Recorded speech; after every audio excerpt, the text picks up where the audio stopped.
غزوہ بنی المصطلق، نبی کریم صلی اللہ علیہ وسلم کو خبر پہنچی بنی المصطلق کا سردار حارث بن زرار اپنے قبیلہ اور دوسرے لوگوں کو لے کر مدینہ کی طرف آ رہا ہے، مسلمانوں کے اوپر حملہ کرنا چاہ رہا ہے۔ آپ صلی اللہ علیہ وسلم نے بریدہ بن الحصیب رضی اللہ عنہ کو تحقیق حال کے لیے، واقعے کو پتہ کرنے کے لیے بھیجا۔ وہ آئے اور اس نے کہا واقعہ سچ ہے، حارث بن زرار مدینہ پر حملہ کرنا چاہ رہا ہے۔ اس کے بعد حارث بن زرار نے اپنے ایک CID کو بھیجا کہ مسلمانوں کا پتہ لگائے کہ مسلمان کس پوزیشن میں ہیں، لیکن جیسے ہی مسلمانوں کی خبر گیری کرنے کے لیے آیا تو مسلمانوں نے اس CID کو پکڑ لیا اور پکڑ کر قتل کر دیا۔ یہ خبر جیسے ہی حارث بن زرار کو پہنچا، اس کو بہت ہی غصہ آیا اور ان کے ساتھ جو دوسرے قبیلے تھے اس چیز کو سن کر وہ بھاگ گئے۔ اب صرف اور صرف حارث بن زرار اور اس کا قبیلہ رہا، چونکہ جنگ کرنے کی تیاری کے لیے پورا ریڈی تھے، اس لیے جنگ کرنے کے لیے یہ آئے۔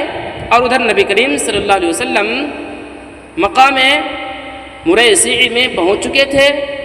وہاں پر پہنچنے کے بعد دونوں طرف سے مسلمانوں اور مشرکین کی صف بندی ہوئی، ایک نے دوسرے کے اوپر تیر بھی چلایا، لیکن پھر مسلمانوں نے اچانک مشرکین کی طرف حملہ کیا۔ حملہ کرنے کی وجہ سے مسلمان جیت گئے اور ان کے کچھ لوگوں کو قید کیا گیا، اور انہی قیدیوں میں سے حضرت جویریہ رضی اللہ عنہا قیدی میں آئے تھے، قید بن کر آئی تھیں۔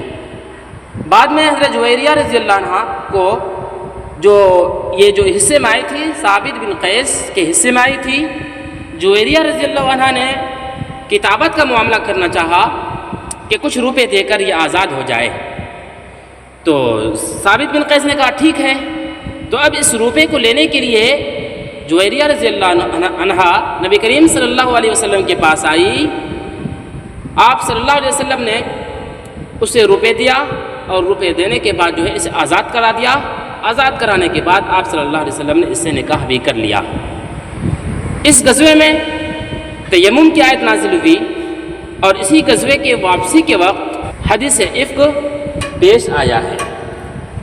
امام محمد بن اسحاق رحمۃ اللہ علیہ کہتے ہیں کہ غزوہ بنی المصطلق سن 6 ہجری میں پیش آیا ہے۔ یہ ہے غزوہ بنی المصطلق کا واقعہ۔